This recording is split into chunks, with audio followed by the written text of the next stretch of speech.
Hello and welcome to the NewsX Sunday Guardian Roundtable.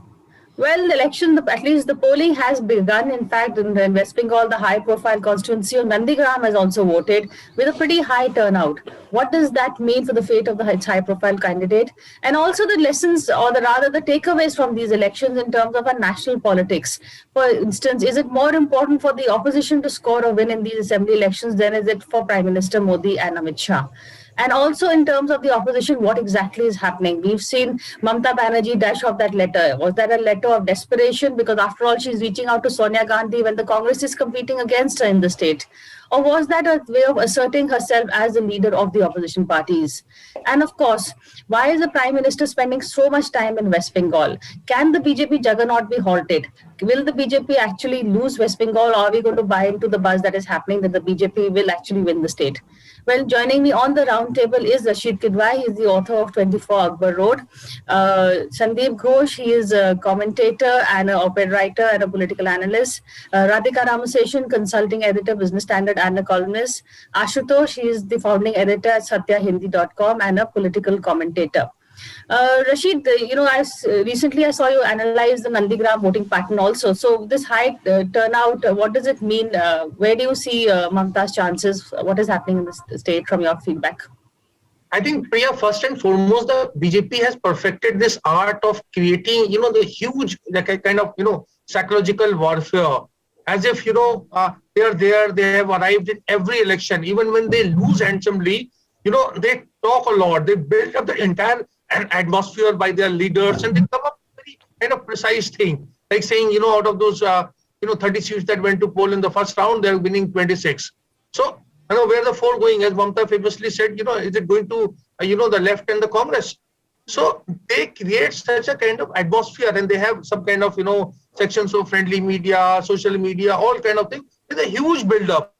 Left to them, Ashutosh would vouch me, in Delhi they would have won, 63 seats, 65 seats. They would do those after every, of course in Delhi is a one-day polling, but in every state when there is a multiple, polling days, they always say that, the first round belongs to them, second round belongs to them. So these are the questions of, optics. And this is the old RSS thing. It's not a Modi thing. They've always had very much, this bravado about them. Whether it comes true or not, because our, the country voters, we don't do this stock taking, whether it's poll surveys or, media analysts or political parties. So they get away. Coming back to, Nandigram thing, there is a kind of emotional bond voters tend to build, and with the person, with the party, with that. And in Nandigram, to my mind, it is with Mamta and Trinamool because of that, about during the time of agitation for 21 days fast, she was the real face of it. So I will personally be very surprised if she loses. A lot has been said about, Adhikari family. People forget that in 2000, 2011, of course, he did not contest. In 2006, he had lost from a neighboring constituency, not from Nandigram, but from the same region. So these are all things are there. So BJP has taken a head start in terms of optics and perception because they think they can build on it on the other phases to come. Radhika, do you agree with this? What is your first take on what's happening? Yes, bravado definitely is an integral component of the BJP's. Ever since they made a big breakthrough in the 2019 Lok Sabha elections in West Bengal, unexpected for many people, Amit Shah has not wasted a single day in building on the gains that were made in the Lok Sabha elections. He could have been complacent and said, okay, assembly elections far away and so on. He organized the booths. He began with that, the micro structure in the hierarchy, organizational hierarchy, namely the booths. Now the BJP never had much of a presence beyond Calcutta in West Bengal. So it must have been quite an arduous task for both the RSS and the BJP to build the micro organizations in West Bengal. However, the RSS, unknown to many people, has been working in Bengal since before partition. I mean, when we talk about partition, it is only seen in the context of Punjab. But Bengal was as impacted by partition as Bengal, and there is a kind of subliminal thing underlying the consciousness of many Bengali Hindus regarding partition. So, it's kind of easy to whip up, memories of partition and then build a kind of political discourse. That's as far as the discourse is concerned. Now, I'm talking about the RSS and the organization. If the BJP had to lean much more on the RSS in Bengal than in other states. In fact, they brought a former Prabhari from the Northeast, Pradeep Joshi, and sort of based him in Bengal to help with the BJP, build an organization. So you see, I mean, bravado can take you this far and no further, but you also need structures on the ground to channelize whatever sentiments there may be in Bengal. And to me, I mean, if any serious political scientist should do a study of the BJP's campaign in Bengal post 2019, I think it is one of the more successful campaigns. I mean, regardless of whether they win or lose, I'm not going into that. Making Hindutva kosher in a state like West Bengal, I mean, that is quite an achievement. I really don't know to what extent Ram and Hanuman have embedded themselves in Bengali consciousness that is molded by the teachings of Paramahansa and Chaitanya Mahaprabhu and Swami Vivekananda. But I do believe that to an extent, Amit Shah has achieved that, by constantly by reinterpreting, if I may say so, Vivekananda and Bankim Chattopadhyay, his novel Anand Mat, which is quite communal in my opinion. So there is something that to be said about the BJP's campaign in Bengal. But in Nandigram, I mean, towards the end, you saw this kind of overt polarization resorted to by the BJP. It was not so much Mamta. It was the BJP which went on about Begum Mamta and almost branding every Muslim over there as Pakistani. I mean, and there is I think a 40-45% Muslim electorate in Nandigram. So if they have polarized completely behind Trinamool, the question is that has there been a reverse polarization of the Hindus? I don't think, Trinamool has also built its success on the votes of Hindus. It's not just Muslims who vote for Trinamool. So to what extent has the Muslim Hindu vote been split? I mean, will that give Mamta an edge? I think that is really the key to understanding the voting pattern in Nandigram. We have a representation of the Bengali consciousness here, Sandeep. Has the BJP managed to make a dent in the Hindu vote bank to such an extent that they will vote for it? The whole entire vote will go to BJP and not to Mamta. Yeah, I think, with due respects to all my fellow panelists here, I haven't heard Ashutosh as yet. You are looking at Bengal from binoculars or telescope from Delhi. How BJP has handled Bengal is quite different. In fact, initially people like me used to say BJP can't get Bengal. They don't understand Bengal just as they don't understand, say, Tamil Nadu. But I think that's been the major shift which Amit Shah and company have done. First of all, Rashid, I don't go by, if you people in Delhi hear this rhetoric of Amit Shah, etc., for you it matters, but people down in Bengal don't really worry about Amit Shah saying 30-30 or 26-30. There is a different kind of grapevine, different sort of, whether you call it hype or anything working there. And very few people, other than BJP Karyakartas and other people, will get carried away by that. First of all, Radhika, I must make a minor correction in your understanding. BJP's dent into Bengal has not been, BJP was never strong in Calcutta. Okay? There may have been some... Parts of Calcutta? No, that could be subconsciously, but some people, as you said, had the sentiments of the partition, etc. But Calcuttans were always, Calcutta, there were two things: Congress, Mahan Bagan, and Calcutta Club. These three things were constituted the total Bhadralok Calcutta psyche. I'm being certainly facetious, but that was it till recently. BJP made the inroads, which nobody factored in, is through the subaltern route. And that subaltern route was in the OBC and categories, and especially in the southwest of West Bengal, as I call it, which is the tribal areas of not only the Jangal Mahal, but moving forward to Purulia, to Bankura, and also parts of Midnapur, East Midnapur, West Midnapur, and all of that. And on the other side in North Bengal, where this issue about, the partition and the CAA and all that is very live. So if you see 2019, the results of BJP's all the gains have come from these areas. And that is the area through this, what you call the Ekalavya schools and various other things, that is where RSS has been working for years.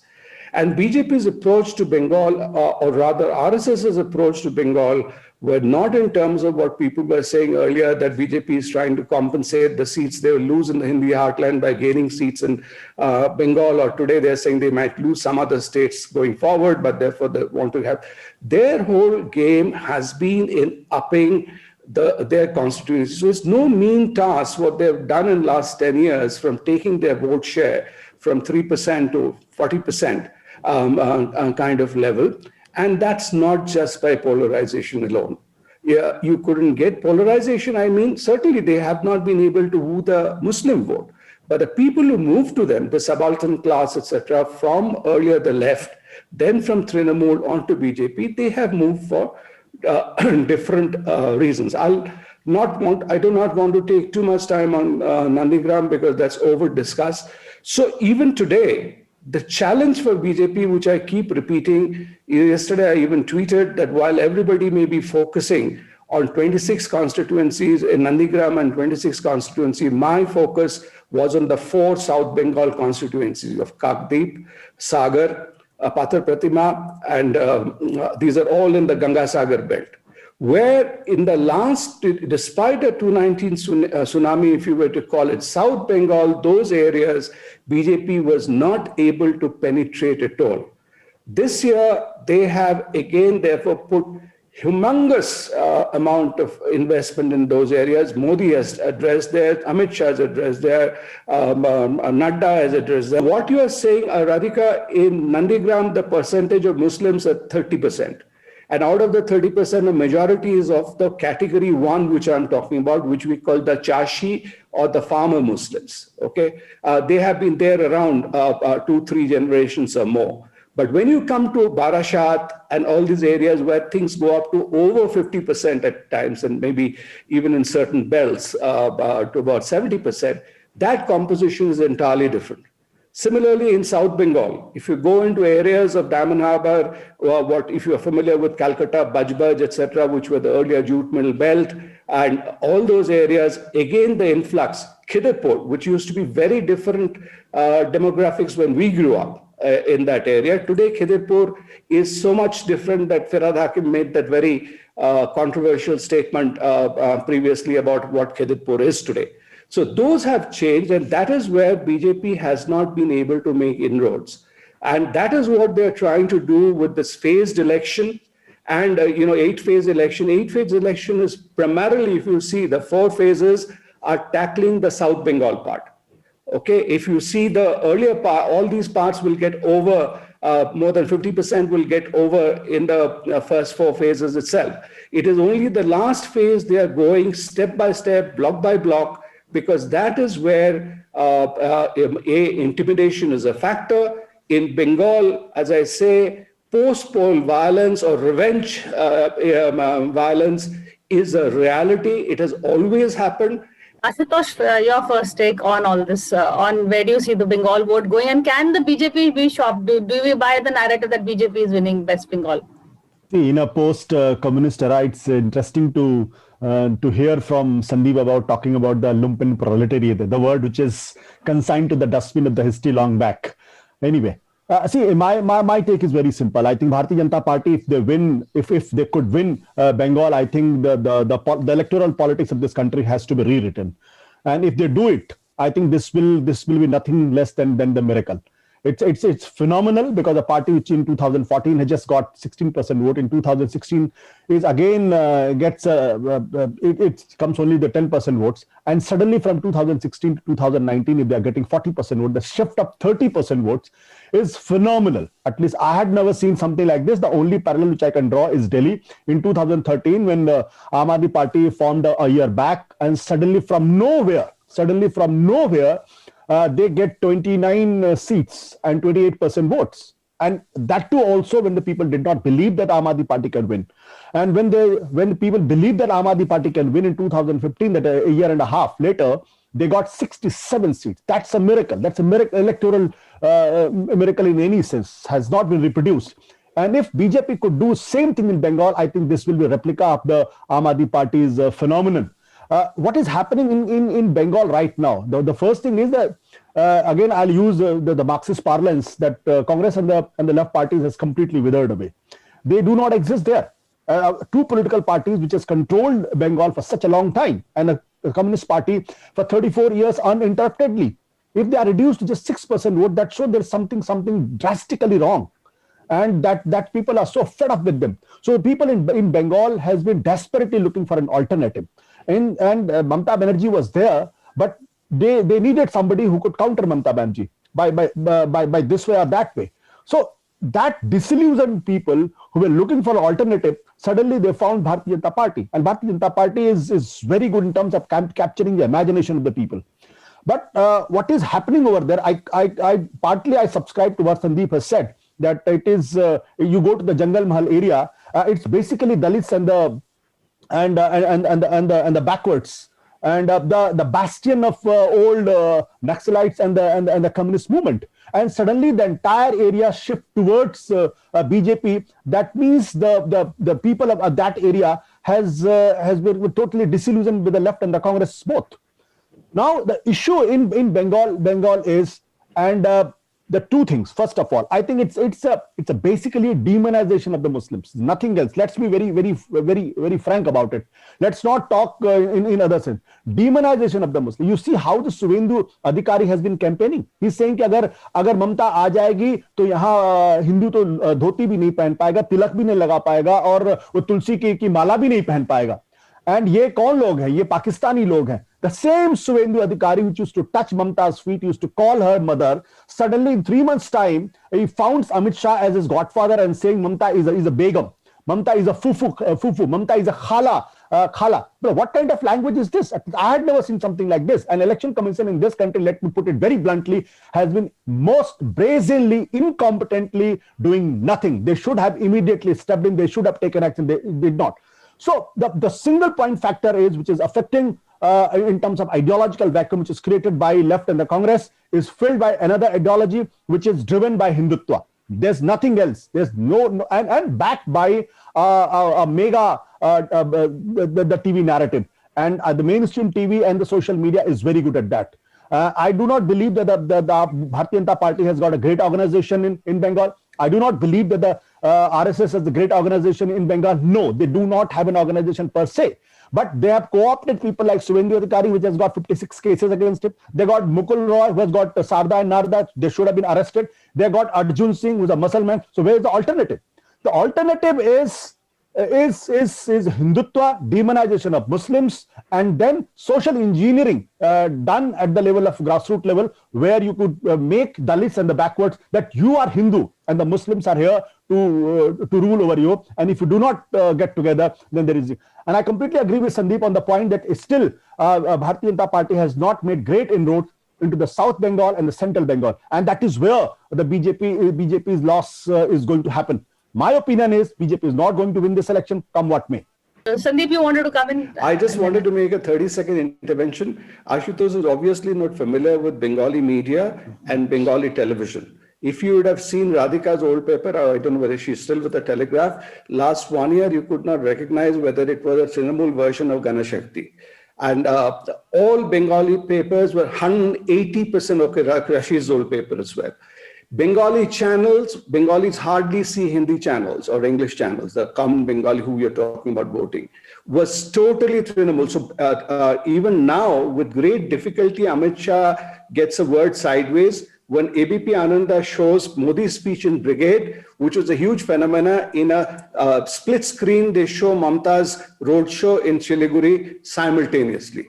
Or Modi has to wait for a speech to begin in Kanthi till Mamta has finished a small meeting in some other part of the state. So BJP is this machinery. Don't get carried away by what you see on social media and what you hear with today, everybody paratrooping into Bengal from Delhi and filing reports of what Mishti and Dahi they're having in Nandigram, plus something what's happening over there. It's two different worlds. Rashid, your take on the conversation that has happened so far?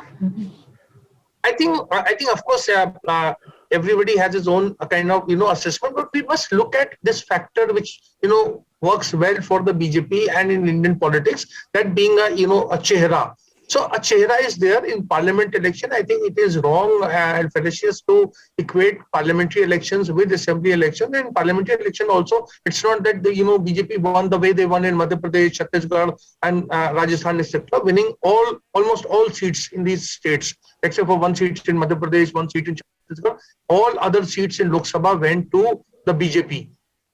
But in the assembly elections, here it's the other way around. Here the parliament election has already taken place, and now it's assembly election. So I think the one major factor, all poll surveys are showing pro Mamta, anti Mamta, that Mamta is a factor. That is more than 50% popularity of it. That explains why Narendra Modi has been very successful in every election that he goes, because his face is very much, his popularity ratings have not fallen to 40%, 50%, etc. So I think this is sum and substance of Bengal polls as far as I am concerned. Radhika? Yeah. Sorry. One One thing will be the BJP's face, the chehra part, and of course what you have to say. in Uttar Pradesh, did anybody think that Yogi Adityanath would be made the chief minister? We were speculating on Manoj Sinha, on Keshav Maurya, on a couple of other names. So with the BJP, one cannot tell who literally the dark horse is. There is a big lineup, including Shopan Dasgupta, Anirban Ganguly, both of whom are fighting elections. There is, of course, Dilip Ghosh is not fighting. And I think that was a very deliberate tactic on the BJP's part, not to put Dilip Ghosh over there. I don't think he's accepted across. Babul Supriyo has his ambitions. Lokit Chatterjee has her ambitions. They are both MPs who are now fighting the assembly elections. So the BJP is not exactly spoiled for choice, but who it will be, I think it is a bit premature to speculate. Obviously, if the BJP wins, they would want to also send a message of governance, although governance is not at all the BJP's strong point anywhere. We saw it in the oversight episode yesterday. So therefore, at least in Bengal, I think they might want to do that. So Shopan Dasgupta certainly fancies himself as a strong candidate. But I think that this is all in the realm of speculation, and there will be a host of other factors that will impinge when the BJP chooses a leader. Anyway, you in the beginning flagged this point of the letter which Mamta wrote to 10 opposition leaders. Opposition leaders, including Sonia Gandhi. Now, there are multiple theories on what prompted her to write the letter. Is it from a position of strength? Is it from a position of weakness? I personally feel, and not that my feeling counts for anything much, but she could have waited a little, because I think it has confused her own party. Because the logical thing is that why did she have to write to Sonia, who is her adversary? Congress is her adversary in Bengal. She didn't, of course, write to the left. But on the other hand, I think flagging the point of federalism was also very, very important. Because if, as the BJP's whole point is that have the same government in the center and the state, and you are assured of a double engine growth. That didn't work in Jharkhand, if you remember. Jharkhand's vote was overwhelmingly for a federal structure. That's why the JMM came to power. So it was important for her to flag, and in the light of what happened in Delhi, I mean, utterly shocking what happened, that whole bill, which has virtually stripped away all the powers that the Delhi chief Minister, and yeah. the government had. So it is therefore important to flag the point of federalism. Tamil Nadu and Bengal, from the beginning, are two states that have set a lot of store by federalism. You know, they don't like the center, any center. I'm not just talking about the BJP. Anybody dictating policies and issues and setting the agenda for them. Though Bengal might throw up a surprise. If it does, that means things are really changing in Bengal. So it was important for Mamta to have flagged. And people have jumped to the conclusion that she's projecting herself as an ex-PM. Let her first win, keep Bengal. Then she can think of being the prime minister or leading a third front or whatever. But I think more important than her own ambitions is flagging the point of federalism, which I think has a lot of salience in the present context. I agree with you. In fact, Maya have also written something similar in today's Daily Guardian, Radhika, as what you have said, the reason why she wrote the letter. Ashutosh, final word for you. I concede the point, Sandeep, that I'm not very familiar with the Bengal media. But don't underestimate the power of social media, at which the BJP is too good. The WhatsApp groups are humongous. It's reaching to every house and everybody's cell phone. So that power is unimaginable. And I think today WhatsApp group has completely overtaken the other mediums. See, the point is, I'm not, as I said earlier, I'm not very confident that BJP is going to form the government. So I will not talk about the faces who's going to rule or who's going to become the chief minister. The point which I want to make it, and I'm very clear on that the BJP in the state election, Mr. Modi in the state election has forgotten his magic of giving back state to the BJP itself. If you take Goa onward, the 13 states, in 13 states, the BJP, compare the data from parliamentary election to the assembly elections. In assembly election, BJP is losing 8 to 24% votes. In Jharkhand, despite doing so well in the parliamentary election, BJP lost 24% votes and the lost state also. In Delhi, where the BJP has got 57% votes in 2019, and the Aam Aadmi Party was third with 18% votes. In 6-7 months over, in February, the same Aam Aadmi Party jumps and gets 54% votes, and the BJP is reduced to 39% votes. That is 18% loss. So if you take the same queue, in 2014, BJP gets 16% votes. In 2016 assembly election, BJP gets 10% votes. There's a dip of 6% votes. If you go by that logic, I'm sure the politics has not moved so much in a game of arithmetic. It's a chemistry also. If BJP loses even 3% vote, what it got in 2019 elections, then the BJP will be reduced to 37% votes. And in that case, it will be difficult for them to. So I'm not very confident about the face who will be if BJP wins. I'm more worried is, can Mr. Modi can Mr. Modi neutralize the pattern which is happening since 2017 onwards? If he can, then the BJP is there to be seen. If not, then the BJP will be reduced somewhere around 90 to 80 seats. And that is why Bengal is so important. You know, if the BJP can pull the rabbit out of a hat, literally, then there is really no stopping the BJP juggernaut. Amit Shah has already said his next target, the next focus is West Bengal and, Orissa and Tamil Nadu.